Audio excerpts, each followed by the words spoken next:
Hey! Bonjour, bienvenue à tous. Je suis Geneviève Robert, je suis agente de communication à l'Observatoire estrien du développement des communautés, que j'appellerai OEDC. Je vous souhaite donc la bienvenue à tous à ce double lancement, soit celui du projet Québec Amis des aînés, CADA, et à celui du livre « On ne transplante pas un vieil arbre » de M. Gaston Michaud. Je serai donc l'animatrice de l'événement ce matin. J'aimerais d'abord souligner la présence virtuelle de M. Guillaume Bélan, conseiller politique de la ministre Marguerite Blais, Mme Geneviève Larouche, attachée politique de Christine Labrie, la députée de Sherbrooke, et de M. Maxime Leclerc, adjoint de circonscription de Mme Andréane Larouche, la députée fédérale de Shefford. Monsieur Christian Massé, qui est présent ici, maire de Racine.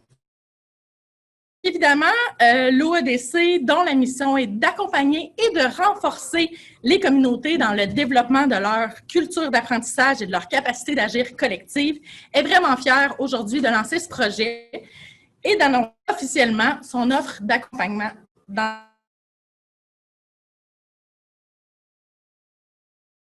présenter les diverses facettes du projet.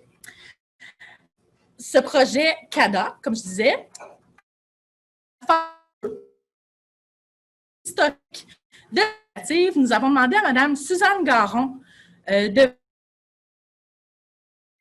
titulaire au département du travail social de la Faculté des lettres et des sciences humaines de l'Université de Sherbrooke. Elle est aussi chercheure régulière du Centre d'études et de recherche sur les transmissions et chercheur au Centre de recherche sur le vieillissement du C3S IUJS, donc le Centre de gériatrie de l'Université. Ses travaux de recherche portent notamment sur la reconnaissance et les manifestations dans le processus de développement des communautés. Et en tant que chercheure principale, elle s'intéresse évidemment à la quête de reconnaissance dans l'implantation de l'évaluation du programme Ville Amis des aînés. Je vous note en passant que Mme Garon a signé la préface du livre de M. Michaud. Je me demanderai donc d'accueillir Mme Suzanne Garon.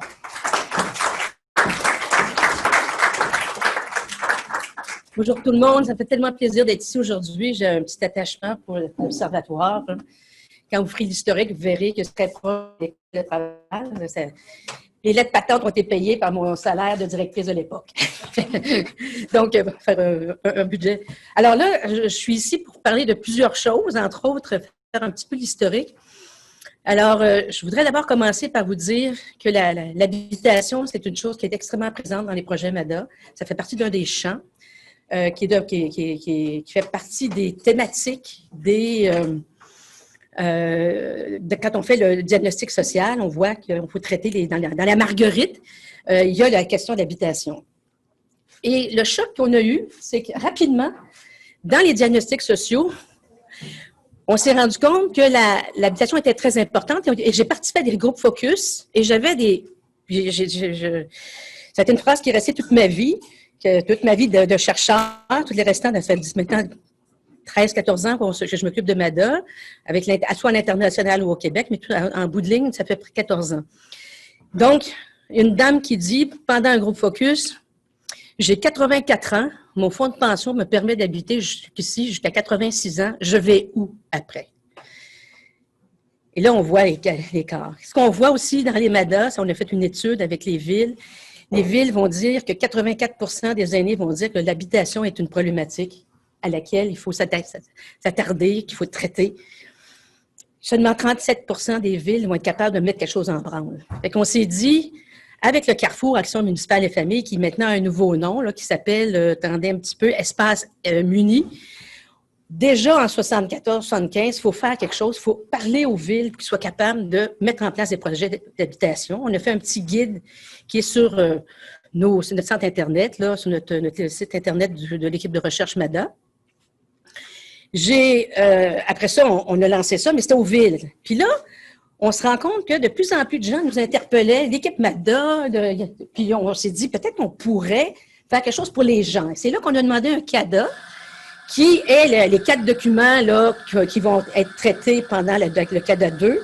Et ça a été fait aussi avec l'Observatoire, directement avec l'Observatoire. À l'époque, c'était, je ne sais pas si vous vous souvenez, là, la petite histoire, c'était Dominique qui était là comme directeur. On l'a appelé, on a dit, Dominique, il me semble que ça serait une belle job à faire pour l'Observatoire. Et après, quand on a écrit le document, tu sais, on a travaillé avec le document, on a travaillé aussi avec la QDR, qui était sur notre comité de pilotage. Heureusement, d'ailleurs, le comité de pilotage il y avait aussi les ressources techniques, les GRT qui étaient là. Je regarde Serge. Et fait, donc, on avait un comité de pilotage qui nous a poussé un peu dans le derrière pour qu'on continue à faire quelque chose. Donc, les 4 documents sont très importants. Premier document était vraiment une étude d'impact.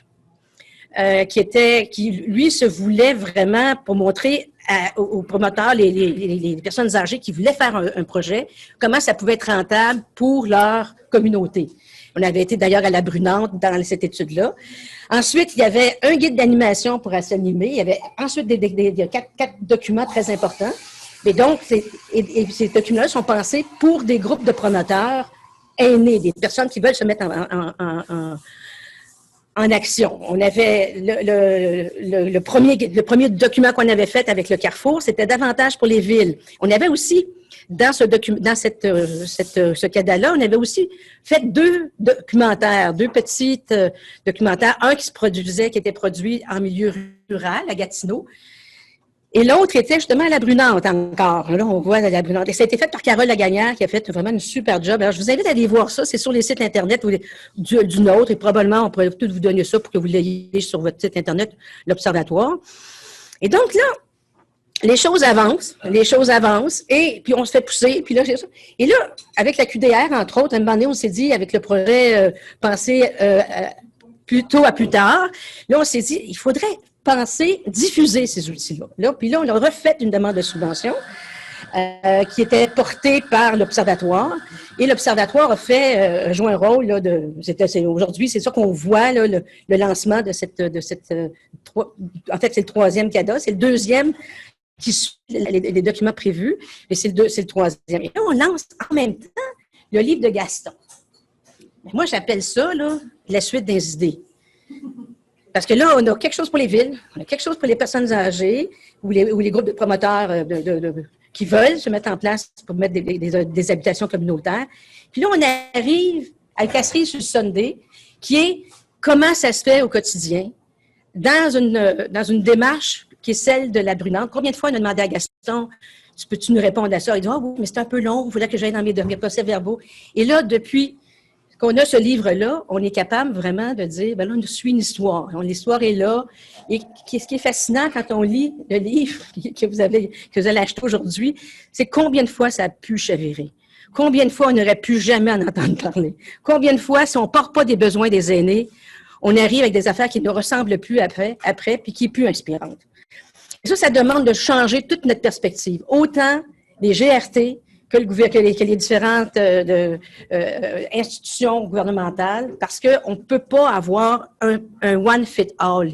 Puis les documents qui vont être diffusés, qui vont être animés dans le milieu sous la direction, sous la coordination de Yann, justement ce que ça promeut. Donc, des vrais besoins, comment on est capable de se mobiliser autour de ça, parce que les gens ne sont jamais des clients dans les affaires. Dans le livre, vous allez voir, les personnes à la racine ne sont pas des clients. Ils sont des participants, ils sont des rêveurs, ils sont des gens qui ont mis en place quelque chose qui est tout à fait nouveau, puis sur lesquels on doit s'inspirer. Puis ils ne sont pas tout seuls, parce qu'il y a une boule de neige au Québec là-dessus. Et on ne peut pas parler aujourd'hui d'habitation et de vieillissement sans parler de la COVID. Quand on regarde ce qui se produit actuellement, c'est un vrai défi pour notre façon de vieillir. Puis on a, je pense, certaines solutions qu'il va falloir pousser plus loin et mettre en place et permettre aux gens de mettre en place, plutôt que d'être juste attendre que l'État fasse pour nous autres.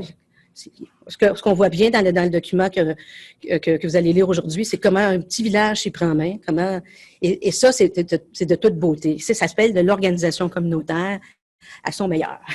Qui fait que je suis très contente d'être là. Est-ce que je pourrais répondre à des questions? J'espère que je n'ai pas été trop rapide. Souvent, je suis trop vive et trop passionnée. Je saute des syllabes et des phrases. Mais je vous invite vraiment à suivre aussi le projet avec Yann. la phase 2, parce qu'il y a vraiment des activités qui vont être interpellantes aussi pour savoir comment on veut voir la question de l'habitation dans la région aussi en Estrie. Mais trompez-vous pas, hein, on ne veut pas s'arrêter en Estrie, là. On va aller sur tout le Québec après, c'est certain. On le dit tout de suite au ministère, là. Merci beaucoup.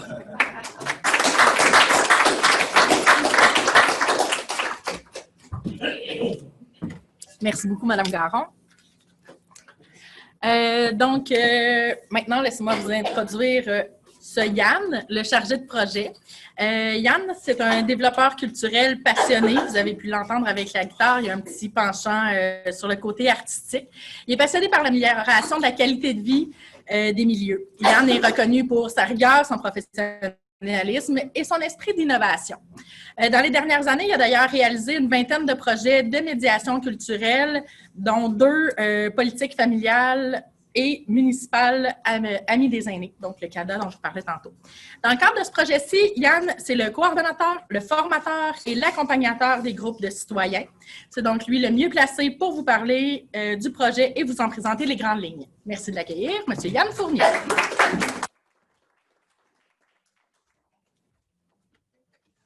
Bonjour tout le monde. Donc, je vais vous regarder en premier ceux qui sont là physiquement et ensuite, bonjour à ceux qui sont là en virtuel. Alors, bienvenue. Je vais lire mon texte parce que celui de Geneviève, je ne l'ai pas appris. Alors, écoutez, ça fait 6 mois aujourd'hui, jour pour jour, que j'ai été engagé par l'Observatoire estrien du développement des communautés pour travailler sur ce projet-là, pour mettre ce projet-là en place et c'est aujourd'hui qu'on le lance officiellement. Je suis vraiment content. D'abord, merci d'être là. Merci d'être là en présence. Il y a plein de gens très significatifs pour le projet qui sont là. Merci à vous qui êtes en ligne aussi. Merci Suzanne d'avoir mis la table en présentant la première phase du projet. Effectivement, la phase 2 sur laquelle on travaille en ce moment arrive à un drôle de moment. On le sait, là, un drôle de moment avec la COVID, avec la crise qu'on traverse. C'est un moment qui est difficile pour beaucoup d'aînés, beaucoup de familles, beaucoup de citoyens. On se rend compte qu'à peu près tout le monde parle de l'habitation pour les aînés. En tout cas, dans les derniers mois, ça se parle beaucoup et on voit que la société a besoin de faire une réflexion vraiment importante à ce sujet-là. Comme il existe une variété de types de personnes, on pense qu'il devrait aussi exister une variété de types d'habitation pour les personnes qui arrivent au moment de quitter leur domicile. On sait que plusieurs personnes apprécient le modèle des résidences privées pour aînés, les RPA, mais que c'est un modèle qui ne convient pas à tout le monde et c'est un modèle qui ne convient pas à toutes les bourses non plus. Tout à l'heure, vous allez avoir Guillaume Brien qui va venir parler un petit peu plus de ces habitations communautaires-là, des avantages de ces habitations communautaires-là, mais je vais vous en nommer quand même quelques-uns. On a la qualité de l'entraide, on a l'accessibilité à des logements abordables, la participation des gens aux prises de décision sur l'habitation qui est sur leur lieu d'habitation, le lien avec la communauté, une habituation rapide dans beaucoup de cas, entrain, joie de vivre et surtout la possibilité pour les gens en milieu rural de demeurer dans leur milieu sans devoir se déraciner vers la ville. Et à ce propos-là, d'après moi, M. Gaston Michaud, tout à l'heure, va certainement nous dire qu'on ne transplante pas un vieil arbre. Alors, on commence. Ça fait 6 mois qu'on entame la préparation de la phase 2 et là, on la commence officiellement aujourd'hui. Et c'est un projet qu'on peut faire grâce à la participation financière du gouvernement du Québec, je vais le prendre de l'autre côté, du secrétariat aux aînés et aux proches aidants, du ministère de la Famille, du gouvernement du Québec. On est très heureux d'avoir cette collaboration-là. Ça fait 2 projets importants que l'Observatoire peut mener avec cette confiance-là du secrétariat. On sait qu'on a, nous, en fait, 2 choses à faire par rapport à ce projet-là. La première, c'est de faire connaître le modèle d'habitation communautaire au plus grand nombre de gens possible en Estrie. Et comme Suzanne le disait, évidemment, on veut déborder ailleurs dans le Québec. Mais on s'est aperçu que bien que des outils ont été créés par l'Observatoire il y a quelques années, que plusieurs résidences de ce type-là, plusieurs habitations de ce type-là existent, ce n'est pas un modèle qui est assez connu encore. Donc, on va travailler à faire connaître le modèle et à faire connaître les outils qui ont été créés par l'Observatoire. Et on va faire ça avec notre agente de communication, qui est Geneviève Roberge, qui vous parle depuis tout à l'heure, en partenariat avec plusieurs personnes importantes, organismes inspirants qui sont ici. Je suis très content que vous soyez ici aujourd'hui. Alors, je vais vous les nommer. On a l'AQDR, le chapitre de Sherbrooke, donc l'Association québécoise de défense des droits des personnes retraitées et pré-retraitées. On a Isabelle Guérard qui est avec nous, la directrice. Merci Isabelle d'être là. On a la Fédération des coopératives d'habitation de l'Estrie. Monsieur Guillaume Brien est avec nous. Merci d'être là, Guillaume. On a Habitat Entraide Estrie. C'est notre groupe de ressources techniques ici en Estrie. Monsieur Serge Vaillancourt est avec nous sur notre comité. Donc, c'est un comité de pilotage qu'on a. Les gens que je vous nomme, c'est les gens de notre petit comité. Bonjour, Serge. On a la table régionale de concertation des aînés de l'Estrie. Hey, on dirait que je vais avoir de la misère à tout dire mes noms. Je vais prendre une petite respiration. On a la chance d'avoir avec nous Micheline Roberge, la présidente de la table régionale de concertation des aînés de l'Estrie. C'est un plaisir, Micheline. Bonjour, bienvenue. On a une personne du Centre de recherche sur le vieillissement de l'Université de Sherbrooke, Samuel Rémillard-Boilard. Merci d'être là. Bonjour, Samuel. Et on a Gaston Michaud de la Brunante. Et pour nous, c'est vraiment le fun d'avoir quelqu'un qui travaille, qui a les deux mains dedans, comme on pourrait dire, qui est sur notre comité aussi. Donc, moi, je trouve qu'on a vraiment une équipe super inspirante pour amener ça plus loin. On sait que l'Estrie, en ce moment, on a une quinzaine d'habitations de type communautaire pour environ 115 résidences privées pour aînés. Donc, je pense que le modèle à but non lucratif pourrait prendre plus de place. Ce que j'ai entendu d'un intervenant du milieu de l'habitation, il me disait, on peut voir très rapidement quand on rentre dans une habitation, si c'est une coop ou un OBNL, de par la propreté des lieux, de par l'entretien qui est fait. En fait, souvent, les gens s'approprient la place, et c'est ce qu'on souhaite, et ils en prennent soin. Donc, ça devient leur chez eux. Ils en prennent soin comme si c'était leur maison. Donc, on va donner, comme je vous disais, la première chose, c'est donner le plus d'informations possible sur ce modèle-là. On a pour ça préparé un site web qui est en ligne depuis hier soir. L'adresse, je vous la donne, mais vous allez pouvoir la trouver aussi. C'est www.habitationaînée, aînée avec un s.ca. Vous allez retrouver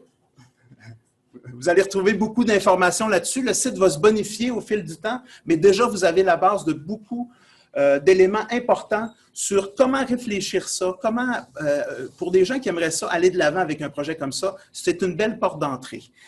Mais ensuite, ça va être une période d'accompagnement. Donc, moi, je suis là par la suite pour accompagner des groupes, des citoyens, des aînés, les soutenir la mobilisation et la capacité d'agir de citoyens, d'aînés qui aimeraient ça, démarrer ce type d'habitation-là.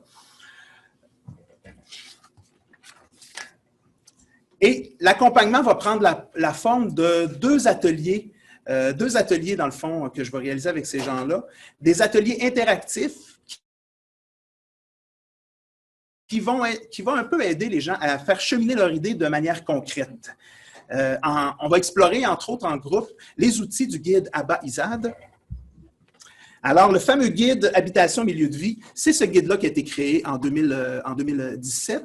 Et c'est un guide qui, je ne sais pas si on va le voir à l'écran, là, c'est un guide qui fait le tour d'une vingtaine de questions qui touchent les aspects sociaux, les aspects physiques et les aspects organisationnels de la réalisation d'une habitation comme ça. Alors, c'est plein de questions parce qu'on sait que chaque projet va devenir un petit peu spécifique, va devenir particulier parce que chacun a des contextes particuliers, mais on sait qu'il y a des choses gagnantes, il y a des recettes gagnantes qui marchent pour faire, qui fonctionnent bien pour que l'esprit de communauté s'implante aussi dans l'habitation. Je sais que M. Gaston Michaud va nous en parler certainement tout à l'heure parce que c'est quelque chose qu'ils ont réussi à Racine et c'est le fun d'entendre les réussites parce que ça donne des bonnes pistes pour démarrer d'autres choses par la suite. Donc, moi, je vais faire ces accompagnements-là pour susciter, pour qu'on essaie de faire émerger des nouvelles habitations dans notre région en Estrie. Et quand les gens vont avoir suivi ces deux ateliers-là, ils vont pouvoir poursuivre avec l'accompagnement plus soutenu par le GRT. Donc, quand un projet bien consolidé s'en vient, c'est le GRT qui fait la suite du travail. Serge, j'espère que tu es prêt. L'équipe est prête. L'équipe est prête, d'accord.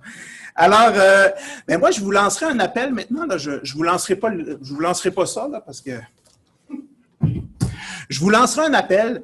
Si vous connaissez des milieux favorables à l'implantation de ce type d'habitation-là, si dans votre politique municipalité amie des aînés, votre politique MADA, vous avez une portion sur l'habitation pour les aînés, si vous connaissez des citoyens qui aimeraient démarrer un projet comme ça, ou si vous êtes des citoyens qui réfléchissez dans votre communauté à démarrer un projet comme ça, contactez-nous.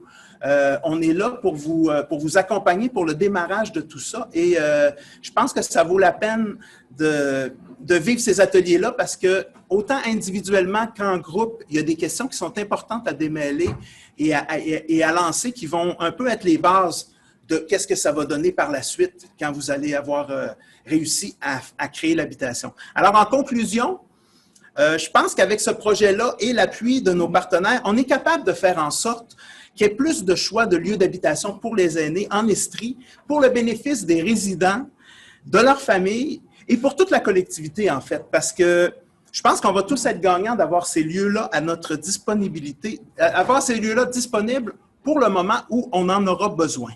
Alors, je vous dis, c'est le fun que vous soyez là. N'hésitez pas à nous contacter, consultez le site web, référez-nous des gens. Avant de fermer, par exemple, il faut que je dise un petit mot sur M. Gaston Michaud parce que j'ai collaboré à la création de son livre avec un immense plaisir. C'est un monsieur, c'est un homme, c'est une personne qui m'a aidé pendant plusieurs années dans le Val-Saint-François avec les projets culturels que j'ai menés, qui a toujours été très à l'écoute pour me coacher, m'aider, qui a participé à plusieurs des projets et ça me fait énormément plaisir de participer enfin à son projet, son livre. Il va vous le présenter tout à l'heure. Merci tout le monde. Bon début de journée.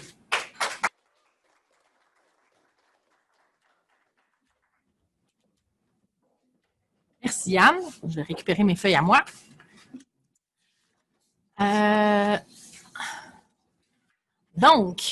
La prochaine personne est née ici en Estrie, à Waterville plus précisément, après avoir complété sa maîtrise en gestion et développement des coopératives à l'Université de Sherbrooke, avoir fait un peu de coopération internationale, il est revenu au Québec, à Québec en fait, où pendant 10 ans, il a travaillé pour la Fédération des coopératives d'habitation de Québec et les 5 dernières années à titre de directeur général. Donc, après avoir œuvré à soutenir la consolidation du réseau des coopératives dans la capitale nationale, il est revenu dans sa région natale, l'Estrie, où il agit aussi à titre de directeur général de la Fédération des coopératives d'habitation, mais de l'Estrie, évidemment. Et ce, depuis 11 ans déjà. Et comme si ce n'était pas assez, il est aussi le président du conseil d'administration de l'OEDC et du Café Baobab qui nous accueille aujourd'hui. Il ne pouvait donc pas vraiment ne pas être ici ce matin. Mesdames et messieurs, M. Guillaume Brien.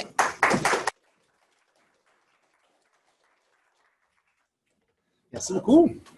Bonjour à vous. Bonjour aux gens qui nous regardent virtuellement. Les gens de la QDR, les gens de la Centre de recherche, Suzanne, que je connais aussi, et Gaston Michaud, qu'on se connaît depuis des années. Même quand j'étais à Québec, déjà pour les coop d'habitation, c'était toujours un plaisir de rencontrer Gaston. Quand vous me voyez regarder par là, c'est parce que je le regarde dans les yeux. C'est vraiment, pour moi, un mentor, Gaston. À chaque fois qu'il arrivait à nos rencontres nationales, parce que j'étais à Québec à ce moment-là, avec ses réflexions, là, pour moi, j'en avais pour plusieurs jours, voire plusieurs semaines à intégrer.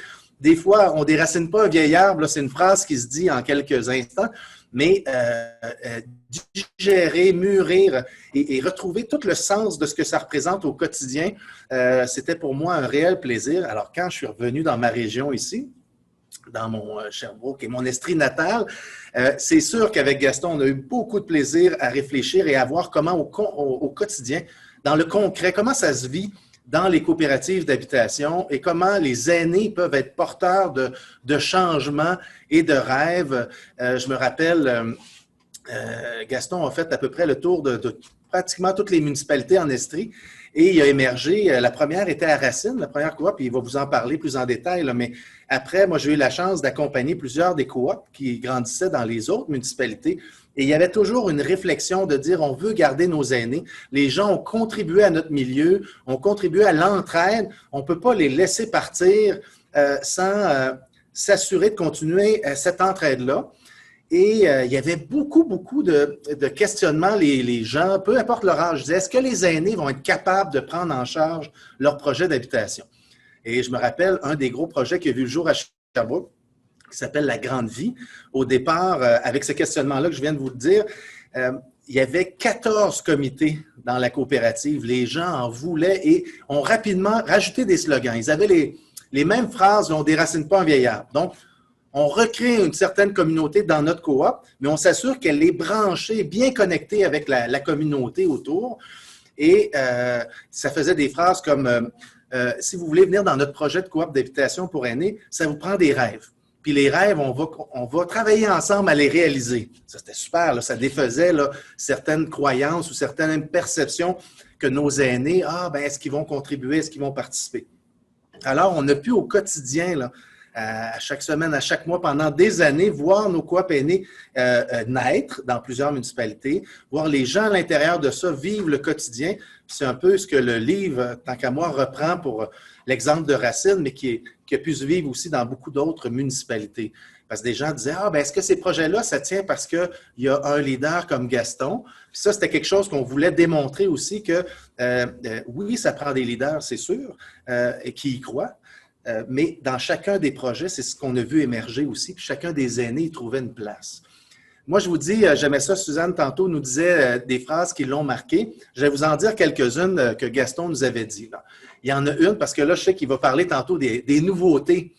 Mais moi, il y en a des savoureuses. Il y en a une que je vous l'ai dit, là, puis tu m'excuseras, Gaston, là, mais il faut que je les dise, ça me porte au quotidien. Alors, dans nos coops aînés, je leur dis que c'est des projets extraordinaires et qu'à Racine, entre autres, une de leurs phrases, c'est « On est peut-être rendu à la veillée de notre vie comme aînés, mais la soirée va être longue puis on va avoir du fun. » Fait que ça, c'est l'esprit dans lequel on réfléchit, on bâtit, on continue à bâtir nos coops. Donc, ça change tout. Puis, je me rappelle, Gaston nous avait raconté, il est allé à une présentation, tous les propriétaires privés des résidences pour aînés du Québec. Et lui, il donne la différence entre sa coop et un projet pour aînés. Sa coop et un projet privé. Vous, les projets privés, c'est des business, c'est des entreprises dans lesquelles, quand les gens arrivent, plus ils sollicitent des services, donc plus ils ont besoin, plus c'est payant pour la business. Dans la coop, plus vous êtes autonome, plus c'est payant pour la coop.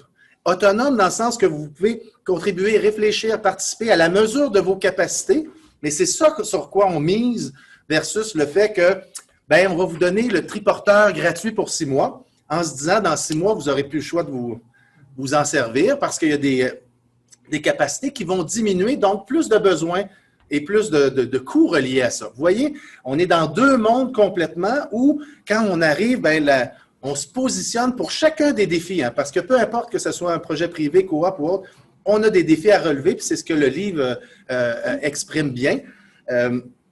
Mais cette entraide-là, cette force de la communauté, pour moi, c'est vraiment un exemple là, extraordinaire puis éloquent. Je me rappelle aussi une autre petite phrase que Gaston nous avait racontée. Il y a des chercheurs, plusieurs chercheurs qui sont venus du Québec, mais aussi d'ailleurs dans le monde, et sont venus à Racine. Puis on regardait ça.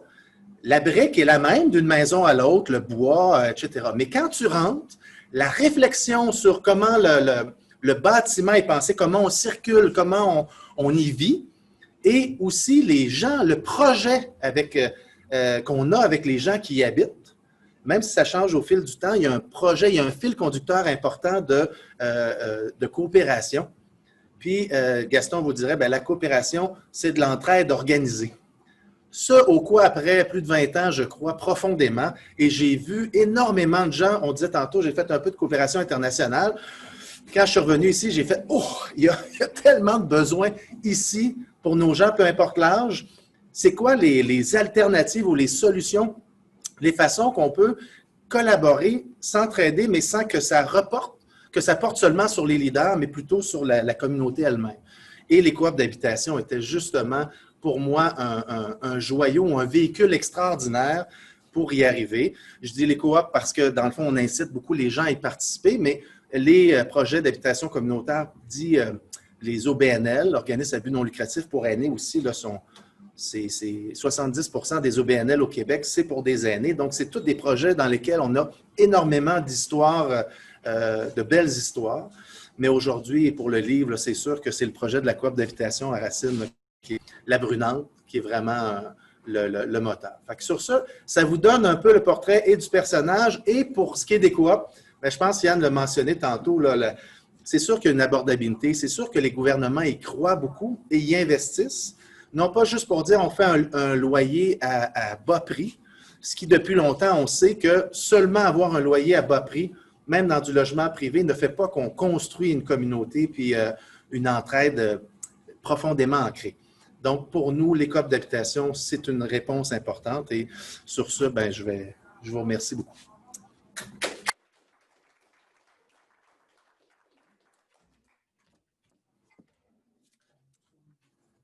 D'accord. Donc, on a un petit 3 minutes pour répondre à vos questions si vous en avez. Dans la salle, je vous demanderai de lever la main pour que je répète les questions pour que ce soit entendu au micro par les gens qui sont au virtuel. Et ceux qui sont au virtuel, bien, vous pouvez inscrire votre question dans le chat et mon collègue Donald se fera votre porte-voix. Est-ce qu'il y a des questions pour l'un ou l'autre de nos intervenants? Oui? Ben, la question était presque au même moment où ça s'est mentionné par rapport à l'intention d'ouvrir aux autres régions, mais la question était de Mme Michèle Clément. Est-ce que c'est applicable à Montréal et par quoi commencer? Donc, peut-être dans l'ordre des choses, un peu, qu'est-ce qui s'en vient comme... Donc, je pense que c'est Yann qui serait le plus approprié pour répondre à la question, qui est à savoir si ce genre de projet serait applicable dans la métropole à Montréal. Oui, bonjour, Mme Clément. Oui, effectivement, c'est applicable autant en milieu rural qu'en milieu urbain. Il existe déjà plusieurs modèles de coop. Certaines sont à Racine. On a toujours Racine aujourd'hui sur le bout de la langue. Certaines sont à Sherbrooke et certaines sont à Gatineau. On a plusieurs modèles un peu partout dans le Québec. Donc oui, ça s'implante autant en milieu rural qu'en milieu urbain. Et par où commencer? Je vous dirais, allez voir notre site en premier. Et contactez-nous par la suite pour avoir d'autres, pour voir c'est quoi les autres étapes. Là. Mais dans chaque région du Québec, il existe les groupes de ressources techniques. Donc, ce qu'on a ici en Estrie est aussi installé ailleurs dans le Québec pour accompagner les gens qui veulent démarrer un projet comme ça. Merci.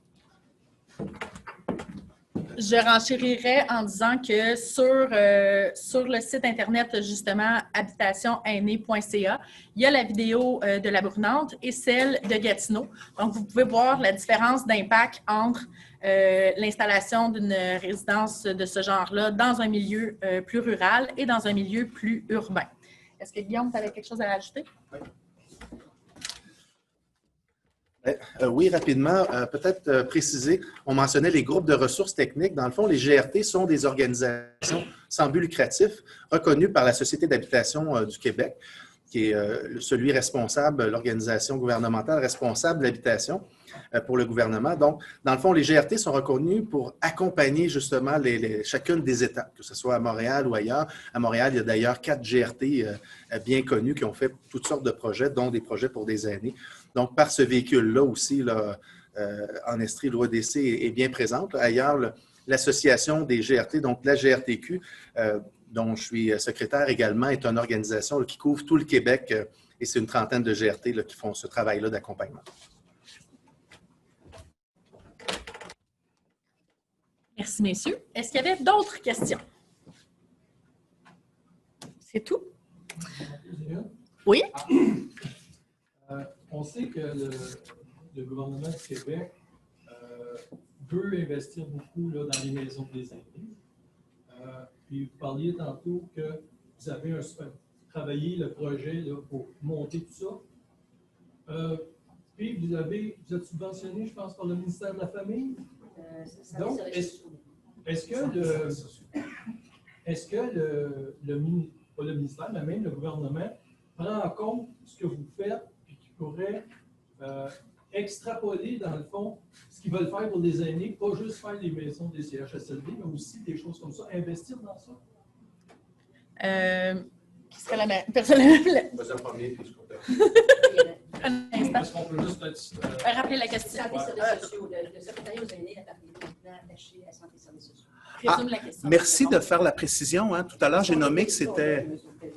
Oui, tout à l'heure, j'ai nommé que c'était le ministère de la Famille qui était avec le secrétariat aux aînés, mais maintenant, ça l'a changé, c'est le ministère de la Santé et des Services sociaux. Merci de m'amener la précision. Quand j'avais des projets, c'était avec le ministère de la Famille. Donc, je résume la question de M. Massé. Il se demandait, alors qu'en ce moment, le gouvernement s'apprête à investir dans les, rappelez-moi, les maisons des aînés, est-ce que le gouvernement considère aussi qu'est-ce qu'on fait ici avec les coopératives et les habitations communautaires? La réponse est oui, en tout cas de mon point de vue. La réponse est oui, premièrement, parce que le projet qu'on mène est soutenu par le secrétariat aux aînés, mais aussi parce que la SHQ investit à chaque année dans des projets d'habitation communautaire comme ça. Donc, je ne sais pas si ma réponse est complète. Guillaume, voudrais-tu... OK. En fait, on parlait du ministère de la Santé, mais c'est bien sûr, il y a le ministère des Affaires municipales et de l'Habitation, dont Mme la ministre André Laforêt, qui a été rencontrée récemment aussi, dans le fond, est questionnée pour relancer ça. Actuellement, il y a un programme qui s'appelle Accès-Logis, qui est le programme qui était existant aussi pour le projet à Racine. Déjà, on y était à la fin des années 90, c'était le lancement de ce programme-là qui a évolué dans le temps, mais qui est toujours bien vivant. Je ne vous cacherai pas que, enfin, l'entente qui vient tout récemment d'être conclue entre le gouvernement canadien et québécois sur l'habitation va aider pour les suites. Mais effectivement, les différents ministères sont au fait de ça, mais c'est toujours bon de le rappeler, de dire que ce n'est pas qu'une alternative, je dirais, limitée. Au contraire, on commence à être nombreux à travers le Québec et surtout à avoir des succès importants.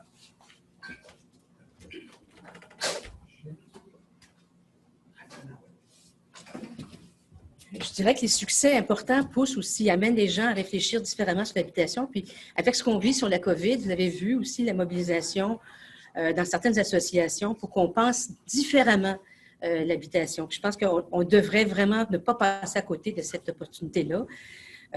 On vu la façon qu'on ne peut pas laisser 5000 personnes âgées mourir sans faire rien pour la suite des choses. Ça serait terrible. Et une des solutions passe par là, qui fait que j'invite tout le monde à y réfléchir. Je pense que le gouvernement va être un peu submergé dans les prochaines années, mais il faut maintenir cette pression-là. Les gens qui sont sur le web et qui nous voient comme ça, là, je vous dis tout de suite, ça ne s'arrêtera pas là. Il faut que ça continue, parce que c'est une des solutions.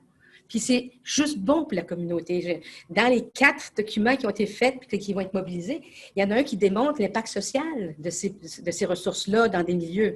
Ça crée de l'emploi, ça crée de la solidarité, ça crée une autre façon d'aborder les problèmes plutôt que d'attendre.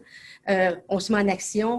Puis dans le livre de Gaston, vous allez voir comment ça l'a mobilisé aussi Racine sur d'autres projets, qui fait que tout ça à cause évidemment, il y a des individus, il y a Mariette, il y a Gaston, mais il y a aussi un vrai besoin qui émerge du milieu. Donc, c'est jamais oublier que pour que ça fonctionne, il faut que le milieu soit accroché. Puis, il est accroché pas par une théorie, là, il est accroché par ses besoins. Puis, il faut surtout apprendre comme institution, que ce soit gouvernemental, que ce soit même dans les organismes communautaires, il faut surtout comprendre qu'il ne faut pas s'arrêter pour des raisons administratives. Il faut pousser plus loin. Quand vous allez lire le livre de Gaston, vous allez voir, il a fait changer 2 lois pour être capable de faire ça. Qui fait que si on reste dans le cadre, si on pense dans la boîte, on n'y arrivera pas. Prochaine pandémie, ça va être plus de gens encore qui peuvent mourir. Fait qu'il faut profiter de cette... Je n'aime pas dire profiter, mais il faut être capable de réfléchir à ce qui s'est passé pour trouver des nouvelles solutions. Il faut sortir de notre façon facile de penser, surtout quand on a juste à dire « ça ne rentre pas dans le cadre ». Vous allez voir combien de fois, quand je dis combien de fois ça aurait pu capoter, ça n'aurait pu jamais exister, c'est parce qu'ils n'ont jamais accepté un non comme une réponse. Ils ont toujours trouvé une solution à ces non-là. Merci. Merci.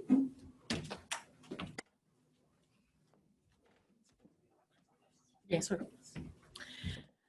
Donc, le dernier invité, et non le moindre, en 2014, l'OADC éditait un premier livre, La lumière de la Terre, de M. Gaston Michaud, qui parlait des composantes du développement des communautés.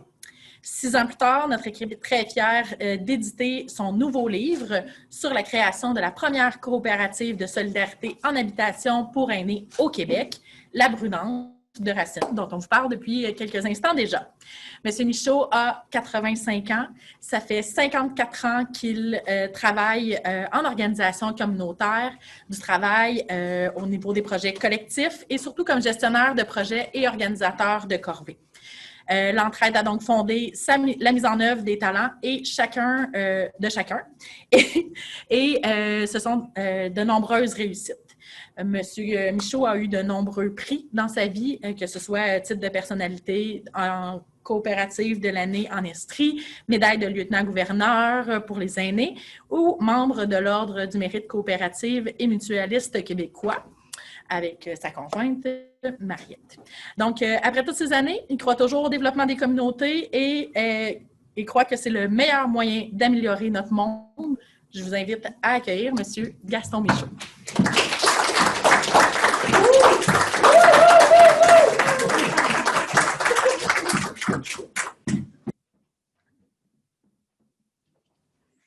Lever ça un peu pour pouvoir mettre ma feuille. Il se lève pas.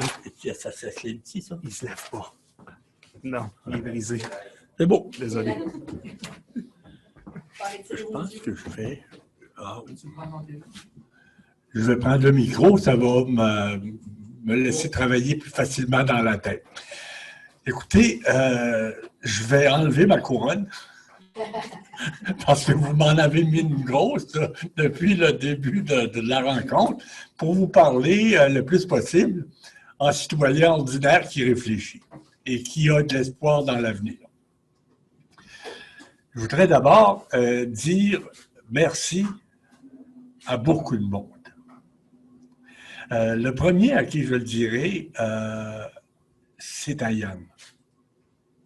Parce que j'ai rarement rencontré quelqu'un avec qui je pouvais travailler avec autant de facilité, de transparence et de confiance. Alors, merci beaucoup, Yann.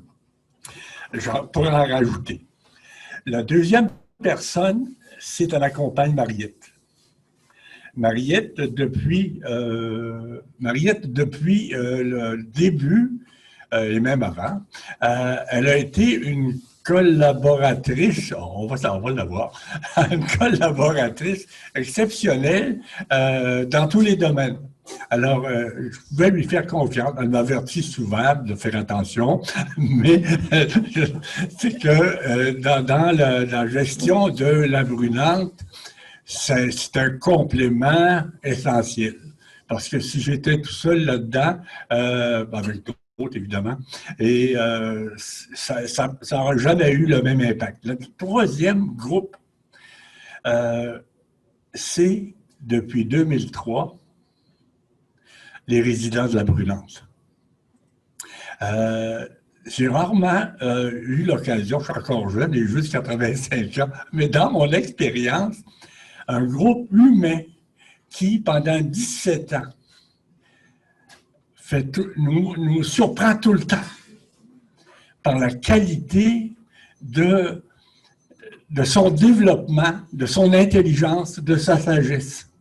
Les vieux de la maison, ils ont été surprenants et surtout, ils ont été accompagnés par les membres de soutien. Et il y a ici aussi René Janson, qui a fait un travail depuis quelques années, depuis des années, parce que les membres de soutien de façon exceptionnelle comme collaboratrices. Alors, c'est des gens que je veux remercier avec beaucoup d'attention et j'insiste encore sur la surprise permanente de la sagesse des aînés de la Brunante.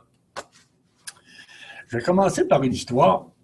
C'est qu'en 2006, il y a eu le centenaire de Racine. Et pendant les 10 premiers mois, on a parlé du passé, des aïeux, etc. Puis on a parlé de leur fierté, puis de leur collaboration qui avait fini par donner la communauté que nous formions. Mais dans les derniers mois, on a regardé vers l'avenir. Et on a fait une journée complète de réflexion sur nos projets. Demain Racine, ça s'appelait comme ça. Et on avait demandé à tous les organismes locaux de faire une réflexion sur leur prospective dans un avenir de 5 ans, par exemple, pour donner des bases. Et tous les groupes ont travaillé, puis ils nous ont remis un rapport dans la journée. La Brûlante, ils ont fait la même chose. Alors, les aînés de la maison se sont retrouvés, puis ont réfléchi sur comment ils voyaient l'avenir. Et ils sont arrivés avec une phrase. On n'était pas là, personne, les membres de soutien, c'était juste les résidents. Alors, ils ont dit à tout le monde, lors de la réunion, la phrase suivante, « Il ne faut jamais que ça sente le vieux ici. » Une phrase d'une sagesse et d'un humour exceptionnel. Il ne faut jamais que ça sente le vieux ici. Et on a souvent des remarques de la part de gens qui viennent nous visiter. Je me souviens de Claude Boucher, le député qui était rentré dans la maison, qui commence à faire le tour. Il dit, coudonc, ça ne sent pas le vieux ici. C'est vrai que ça ne sent pas le vieux. Alors donc,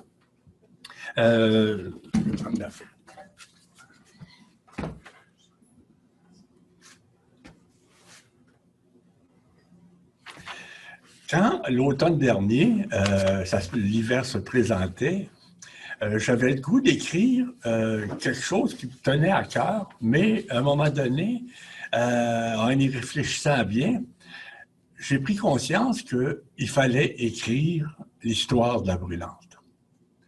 Parce que la mémoire se perd. Et on n'avait jamais... Tous les documents étaient dans des classeurs, etc. Alors, je me dis, il faut absolument que quelqu'un le fasse. On pourrait engager quelqu'un de l'université, mais il n'a jamais vécu ce qu'on a vécu, avec l'émotion, avec les détails.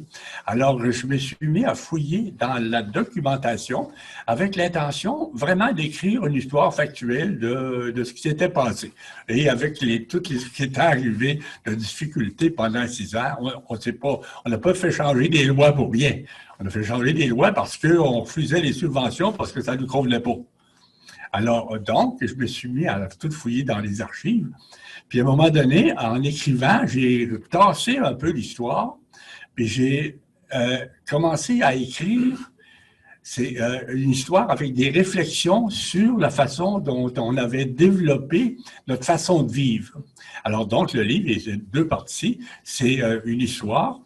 Ensuite, des réflexions sur cette histoire. Alors, j'ai travaillé là-dessus pendant tout l'hiver et ce qui se passe présentement aussi, c'est qu'il faut refaire l'histoire. On a un devoir de mémoire.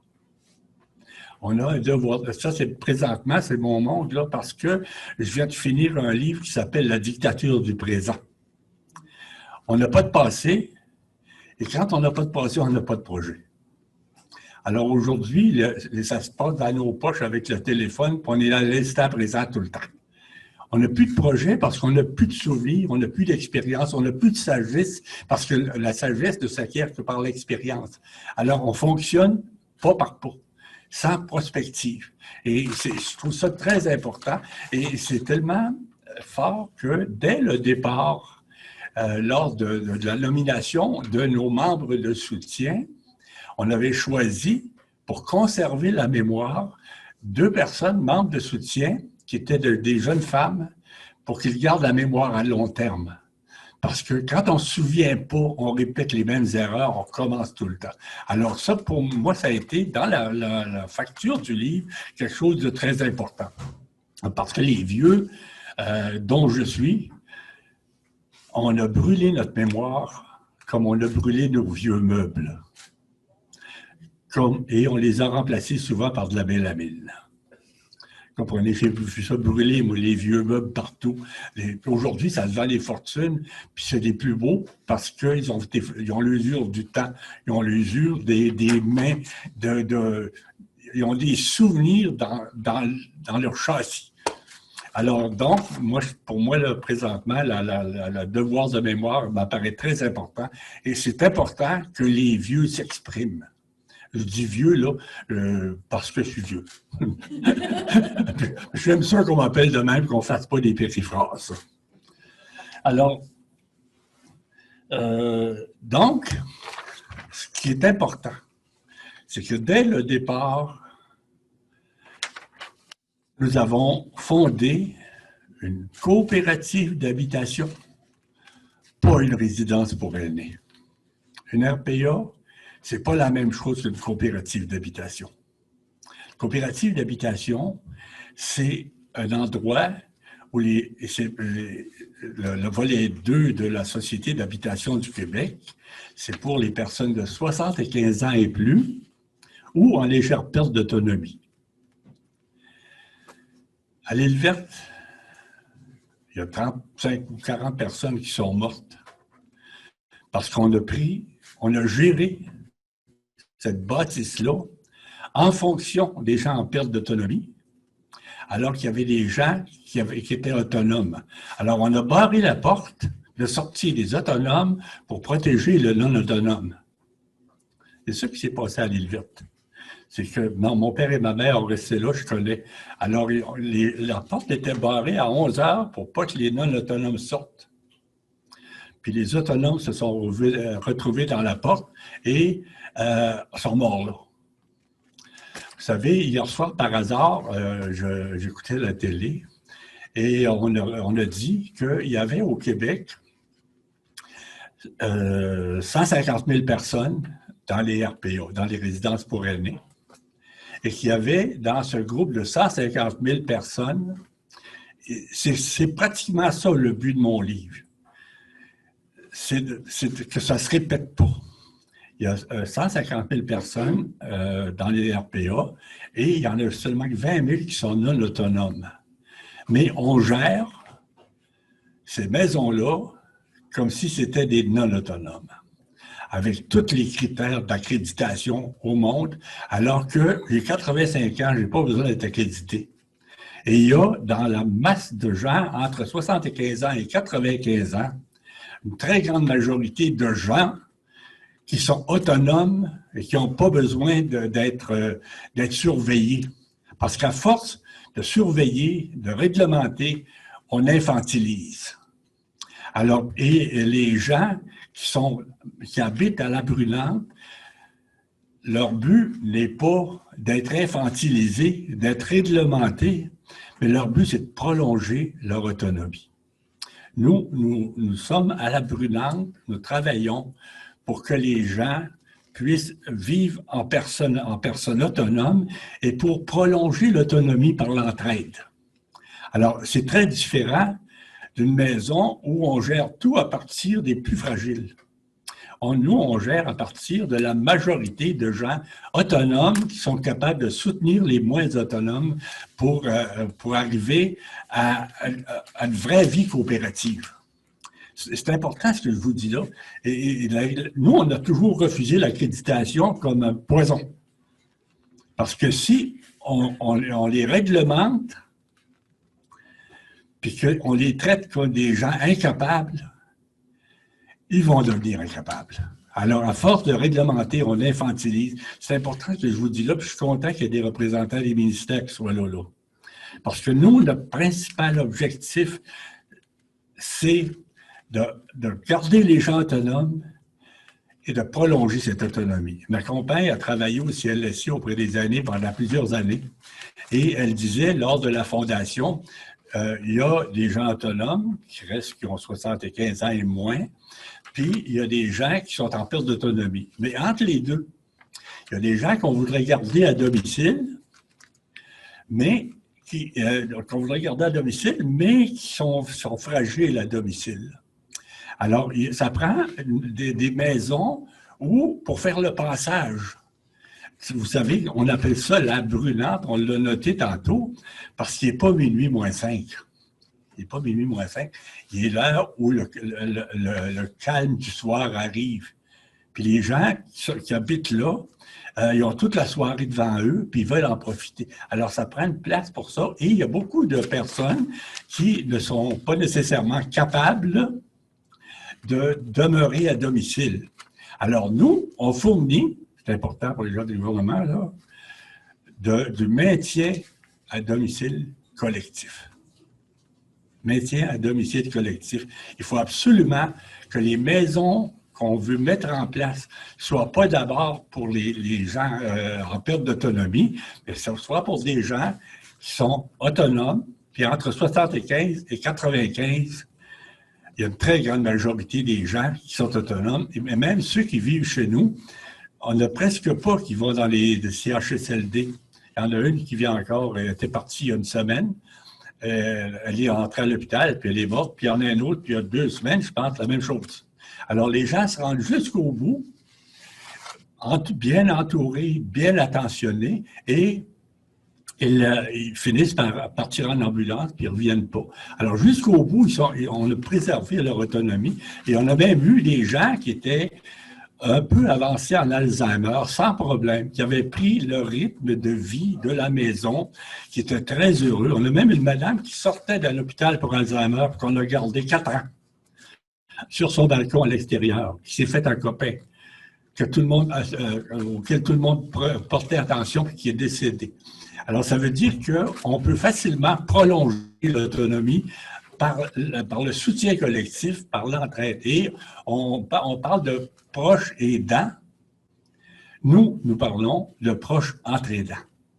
Parce qu'il y a des gens qui sont fragiles, qui peuvent être aidés par d'autres, mais qui peuvent aussi en aider d'autres. Il y a des échanges. Et ces échanges-là, d'entraide, font partie d'une culture profonde. Parce que je vais donner 2 exemples classiques dans notre histoire.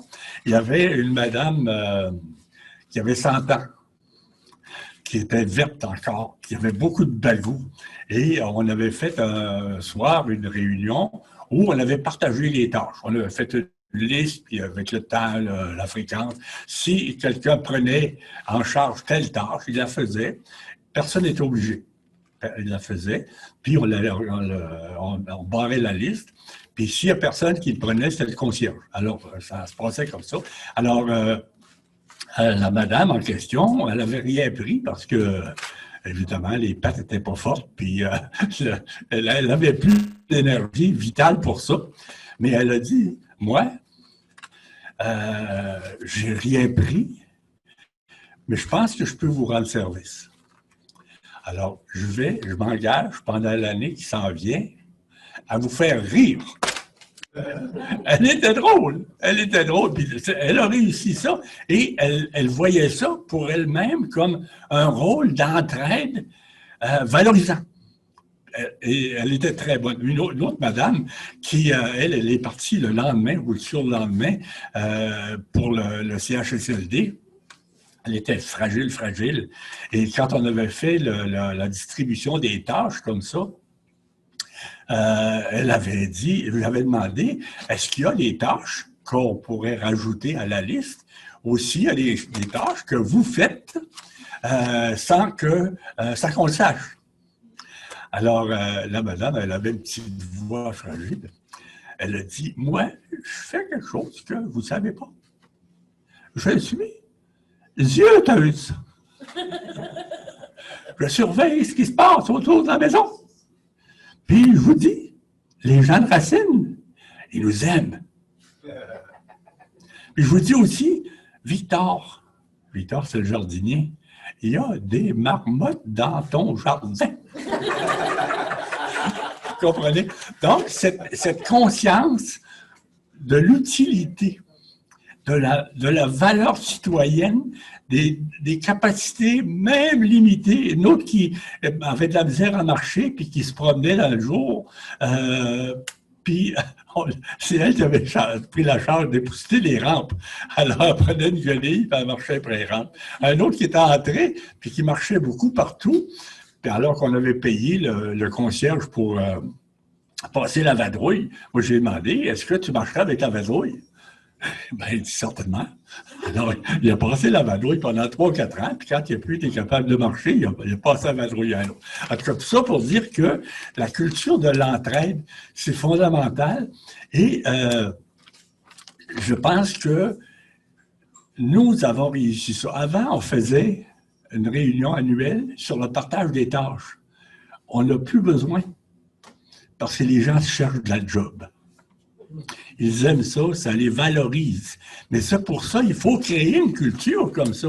Il y a une madame qui vient de rentrer récemment, Mariette, pour vous le dire, elle, à cause de la COVID, il faut frotter partout avec du désinfectant à la grandeur de la maison. Ben, la guenille, elle roule.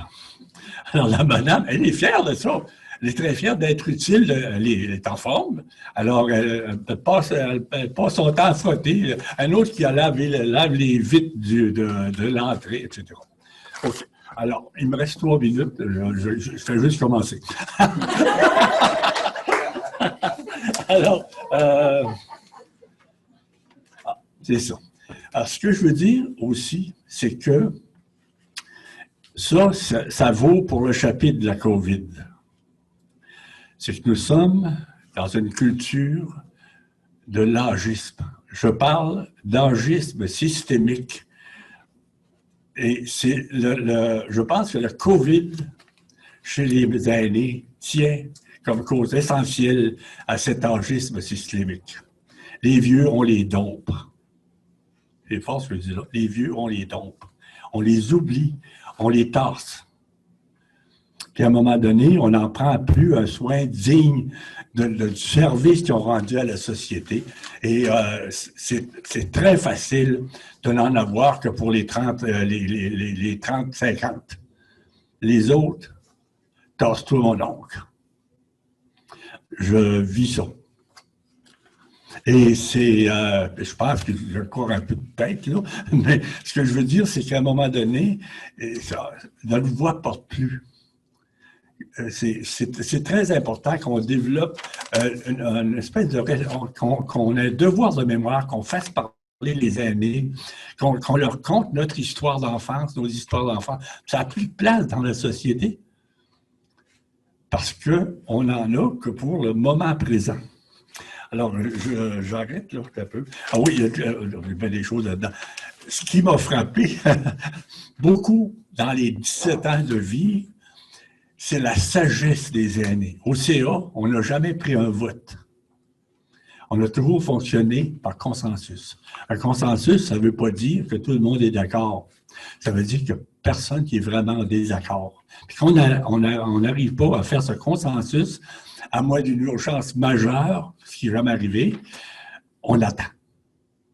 Puis on laisse le temps, puis on trouve ça très rapidement. Et il est arrivé très souvent, Renée pourra en témoigner au CA, qu'on avait tous les deux un problème qu'on pensait insoluble. Et on présente le projet et on lâche ça autour de la table. La sagesse de ces gens-là, leur humanisme, leur humanité, leur intelligence, leur expérience font qu'on repart, puis c'est réglé. Et on avait aussi développé une formule qu'on a moins employée récemment, qui s'appelait les rencontres d'harmonie. Alors, on se réunissait tout le monde en cercle, je posais le problème, puis on lâchait la discussion. Et là encore, la sagesse collective a toujours trouvé des solutions et la bonne entente reprenait. Alors, c'est très intéressant. Ce qui fait, c'est une expression que j'aime beaucoup parce que c'est que la coopération, c'est un antidote au vieillissement. Par la mise en valeur des capacités, par la vitalité qui ça crée, par le souci de la bonne entente, de demeurer des citoyens à part entière, c'est que les gens qui habitent la Brunante, ils vieillissent pas. Dans la tête, je vois Madame Beaucaire, qui a eu la COVID presque sans la première, et qui est une femme brillante, qui est facile à jaser avec. Elle a 94, je pense, quelque chose comme ça. Mais c'est vraiment... quand on voit la Brunante, habituellement, ça rit. On se compte des histoires, on se compte des peurs. Puis alors, c'est Mariette et moi, quand on voit la Brunante, le soir, avant nos réunions, on va se faire ressourcer. On va jaser avec les gens autour des tables, puis on repart avec de la swing.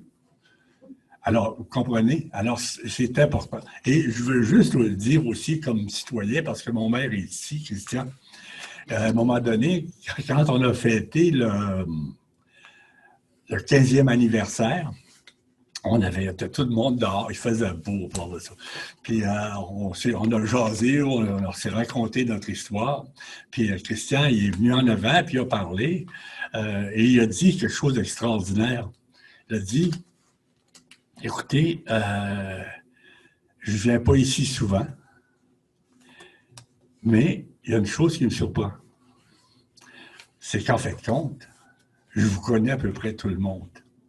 Parce que vous êtes partout. Parce que vous êtes partout. Alors, c'est les citoyens qui sont à la brûlante demeurent des citoyens ordinaires, impliqués, rendant